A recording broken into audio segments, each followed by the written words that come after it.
कर्ण की आत्मा एक महान आत्मा थे पार्थ। जब श्री कृष्ण ने बताई सच्चाई सुनते ही अर्जुन के होश उड़ गए। नमस्कार मित्रों, एक और नए वीडियो में स्वागत है आपका। महाभारत हिंदुओं का पवित्र धर्म ग्रंथ माना जाता है। इसमें कई ऐसे कथाओं का विवरण मिलता है जिससे हमें मानवीय मूल्यों के बारे में ज्ञान प्राप्त होते हैं। आज के इस वीडियो में हम आपको बताने जा रहे हैं श्री कृष्ण और अर्जुन से जुड़े एक ऐसा प्रसंग के बारे में जिसे जानने के बाद आप हैरान हो जाएंगे। जैसे श्री कृष्ण के मुख से सुनकर अर्जुन अचंभित हो गए थे। ये प्रसंग महाभारत युद्ध के अंतिम दिन के हैं। अंतिम दिन के युद्ध में जब अर्जुन महावीर दानवीर कर्ण का वध करके अपने शिविर लौट रहे थे, तब उन्होंने श्री कृष्ण से कहा, केशव, कर्ण को अपने धनुर्विद्या पर बड़ा गर्व था। वो हमेशा मुझसे बराबरी करना चाहता था। जिस कर्ण का सर हम पांडवों के सामने कभी नहीं झुका था, उसी कर्ण का सर आज मैंने धड़ से अलग कर दिया। उसका सारा घमंड मिट्टी में मिला दिया। देखा केशव, तुम व्यर्थ में ही कर्ण का वीरता की प्रशंसा किया करते थे, जबकि उसे मैं बार बार पराजित किया था।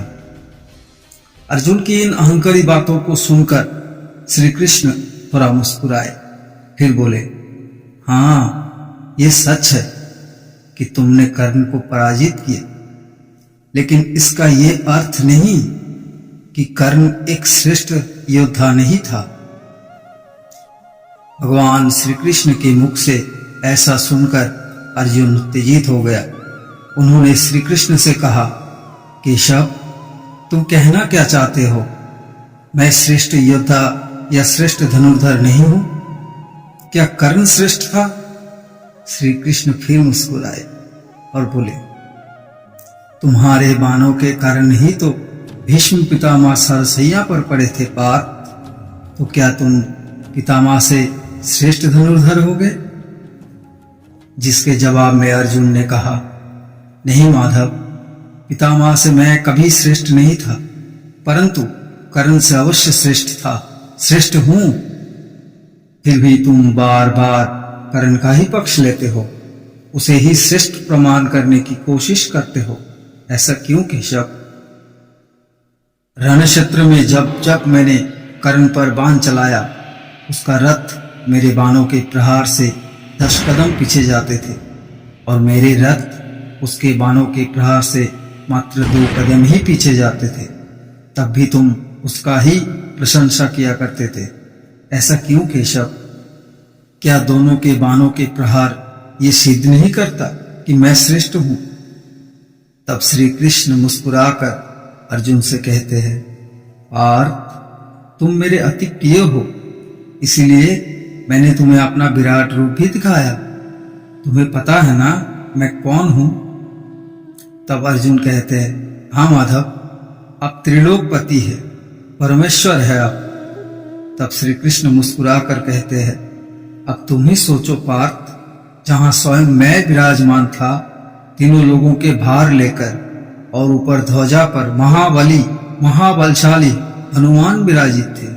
नीचे रथ के पहियों को स्वयं शेषनाग ने पकड़ रखा था। इतनी शक्तियां तुम्हारे रथ के साथ थे, फिर भी कर्ण के बाणों के प्रहार से रथ पीछे खिसक रहा था। अब तुम ही निर्णय लो पार्थ, किसके बाणों में अधिक शक्ति थे, तुम्हारे या कर्ण के? एक बार सोचो पार्थ, कर्ण के साथ सिर्फ उसका पराक्रम था, जबकि तुम्हारे साथ मैं स्वयं था। पार्थ, असल में कर्ण तुम्हारा प्रथम शत्रु नहीं है। तुम्हारा प्रथम शत्रु है तुम्हारा अहंकार, और तुम अपने अहंकार के अधीन होकर ये सोच रहे हो कि कर्ण के वध तुमने किया है। इस बात को सुन के अर्जुन और ज्यादा उत्तेजित हो उठा। श्री कृष्ण से बोले, केशव, रथ के पीछे खिसकना तो ठीक है, परंतु कर्ण का वध मैंने नहीं किया, ये कैसे कह सकते हो तुम? तुम साक्षात साक्षी के रूप में उपस्थित थे वहां। तब श्री कृष्ण बोले, नहीं अर्जुन, तुमने कर्ण का वध नहीं किया, तुम उसके मृत्यु के लिए मात्र एक माध्यम बने थे।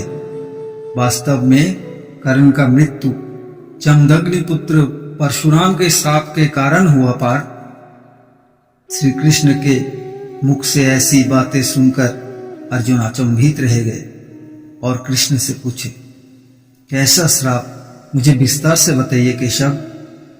तब भगवान श्री कृष्ण अर्जुन को बताए, जब तुम्हारे गुरु द्रोणाचार्य कर्ण को शिक्षा देने से मना किया, तब कर्ण ब्राह्मण वेश बनाकर गुरु परशुराम के पास शिक्षा प्राप्त करने चले गए। ऐसा उन्हें इसलिए करना पड़ा क्योंकि गुरु परशुराम केवल ब्राह्मण पुत्रों को ही शिक्षा देते थे। वहां कर्ण ने गुरु परशुराम से धनुर्विद्या के साथ साथ और भी कई विद्या शास्त्र का ज्ञान प्राप्त किया। एक दिन कर्ण के जांघों पर सर रखकर गुरु परशुराम विश्राम कर रहे थे और तभी एक कीड़ा कर्ण के जांघों पर घुस गए और उसे काटने लगा। कर्ण को बहुत कष्ट हो रहा था और रक्त भी बहने लगा। वो रक्त धीरे धीरे गुरु परशुराम को छू गया, जिससे उनकी आंख खुली और कर्ण का सहनशीलता देखकर उससे उसकी असली परिचय जानना चाहा। जब कर्ण ने अपना असली परिचय दिया कि वो ब्राह्मण पुत्र नहीं बल्कि सूत पुत्र है, तो गुरु परशुराम क्रोधित हो उठे। कर्ण, मैं तुमसे बहुत प्रसन्न था, मगर तुमने मुझसे छल किया, छल पूर्वक सारे विद्याएं प्राप्त की। मैं तुम्हें श्राप देता हूं, जिस समय तुम्हें इन विद्याओं की सर्वाधिक आवश्यकता होगी, उसी समय तुम ये सारे विद्याएं भूल जाओगे। यही कारण था कर्ण के पराजित होने का।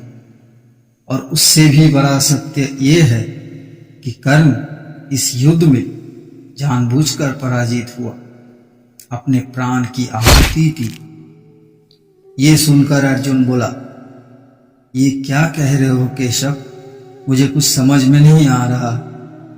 तब श्री कृष्ण बोले, हाँ पार्थ, तुम नहीं जानते, कर्ण के सेनापति बनते ही मैंने उसे धर्म के मार्ग पर आने के निमंत्रण देने के लिए उसके शिविर में गया था, परंतु उसने कहा, भले ही दुर्योधन अधर्म के पथ पर है, फिर भी दुर्योधन से मित्रता निभाना उसका प्रथम धर्म है। इस युद्ध में वो अपना प्राण त्याग देगा, पर अपने मित्र को धोखा नहीं देगा। और वही उसने किया, अधर्मी से मित्रता भी निभाई और अपने प्राण देकर धर्म का विजय का पथ भी प्रशस्त कर दिया। हाँ पार्थ, तुमने कर्ण के अंदर उसके आत्मा को झांक कर नहीं देखा। कर्ण के आत्मा एक महान आत्मा थे पार्थ। ऐसा लोग युगों युगांतर कभी कभार ही जन्म लेते हैं। लोग कर्ण को दानवीर यूं ही नहीं कहते, जाते जाते भी उसने अपना दान धर्म निभाया। पांडवों अर्थात धर्म के हित में उसने अपना प्राण दान कर दिया। पार्थ, यदि कभी तुम्हें कर्ण के जीवन का पूर्ण सत्य का पता चलेगा, तो तुम स्वयं धरती पर अपना सर रखकर उसे प्रणाम करोगे। तो मित्रों, ये था आज के वीडियो।